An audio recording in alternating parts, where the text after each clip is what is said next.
dans le département de Koungheul, soit 46 millions de mètres cubes par an, pour mettre en valeur 12 000 hectares et arrêter l'avancée des eaux salées.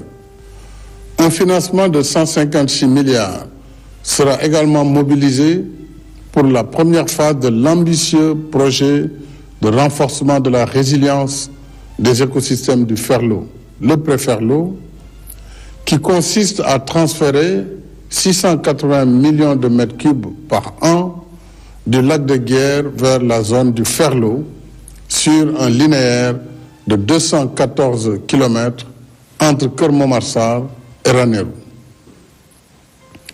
Le Préferlo contribuera de façon substantielle à la souveraineté alimentaire de notre pays, en mettant en valeur tout le potentiel d'agriculture et d'élevage du terroir. J'ai aussi demandé au gouvernement de renforcer la politique des branchements sociaux pour soutenir les couches vulnérables en milieu urbain et rural. Pour un Sénégal de tous, un Sénégal pour tous. Et parce que l'eau est un minimum vital, je tiens particulièrement à ce que chaque famille, quelle que soit la modestie de ses moyens, puisse accéder à l'eau potable. En matière d'assainissement, d'importants chantiers sont en cours, avec la finalisation des travaux de renforcement des capacités de la station de Cambérène, le lancement du projet de renouvellement du collecteur Anne-Fan pour régler une vieille préoccupation des communes de Anne, Fan.e, Amitié, Grand Dakar, Biscuiterie, Mermoz Sacré-Cœur, Sicap Liberté, Dieuppeul-Derklé, Grand Yoff et des HLM. Enfin, la poursuite du programme d'assainissement des villes de Dakar, Kaolack, Louga, Matam, Pikine, Rufisque, Tambacounda, Saint-Louis, Tivaouane et Touba. Dans la quête d'émergence, notre système éducatif reste le cœur battant qui irrigue le corps social et donne vie et espoir à la nation. Éduquer et former nos enfants, c'est entretenir la lumière du savoir qui éclaire les esprits et illumine notre marche vers le Sénégal de nos rêves.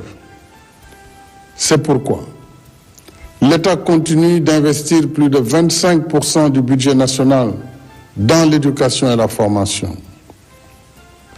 Nos acquis récents le prouvent à suffisance avec l'inauguration de l'université Amadou Mahtar Mbow, le démarrage des classes préparatoires aux grandes écoles, la finalisation des travaux de construction de l'université El Hadji Ibrahima Niass, le renforcement des capacités de l'université virtuelle du Sénégal, avec la construction en cours de 46 espaces numériques ouverts, le démarrage des enseignements du campus franco-sénégalais, la création des universités Souleymane Niang de Matam et Sénégal oriental de Tambacounda, dont les coordonnateurs de projets sont déjà nommés.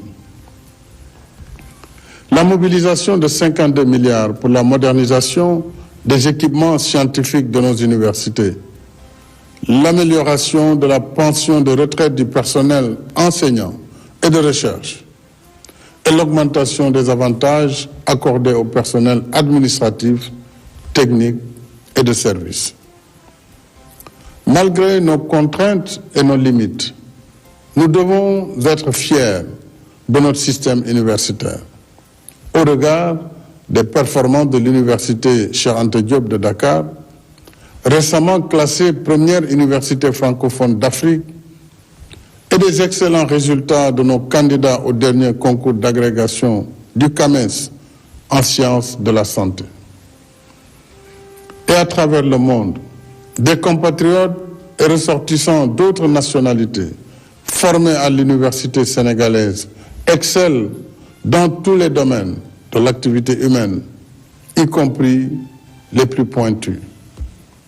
Cela montre que nous devons continuer à investir dans l'école parce que c'est opportun et productif.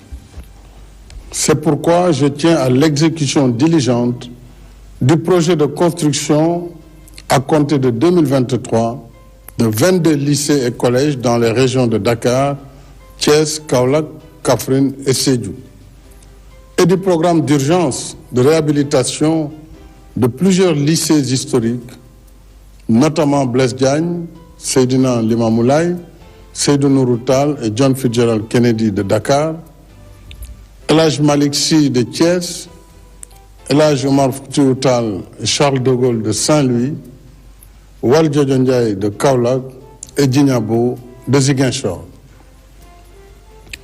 J'accorde le même ordre de priorité à la mise en œuvre des conclusions de la rencontre nationale avec la communauté des Dara du 28 novembre dernier.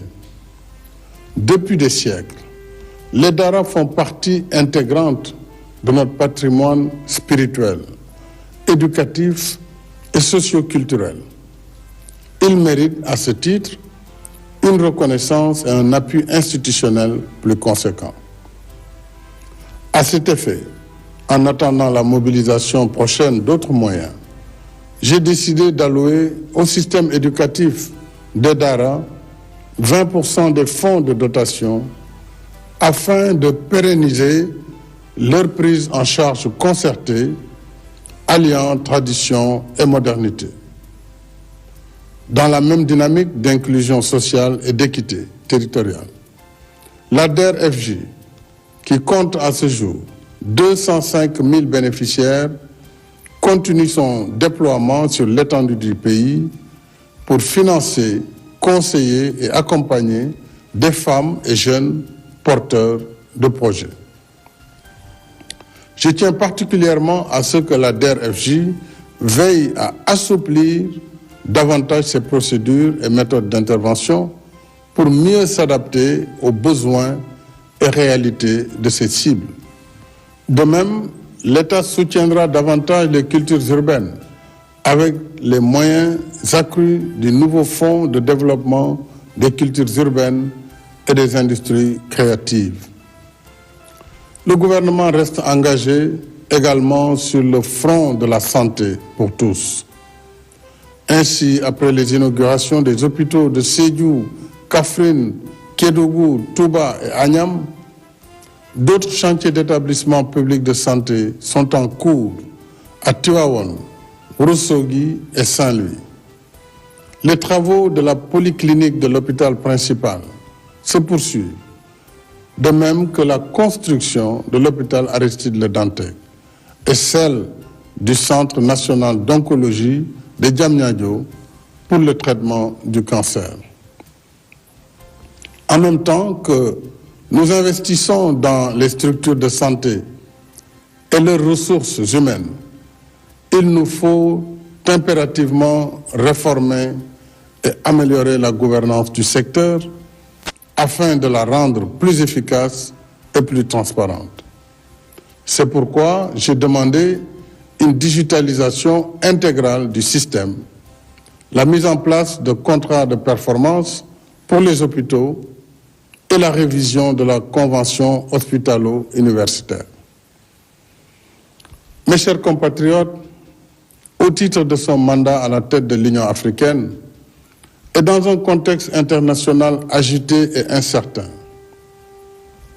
notre pays, fidèle à ses idéaux panafricanistes, a porté avec constance le plaidoyer pour la paix et l'intégration africaine et la défense des intérêts de notre continent dans la gouvernance politique, économique et financière mondiale.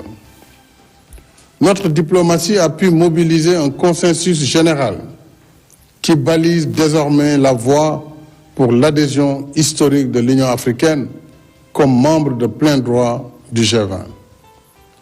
Je redis notre gratitude et nos sincères remerciements à tous nos partenaires qui ont soutenu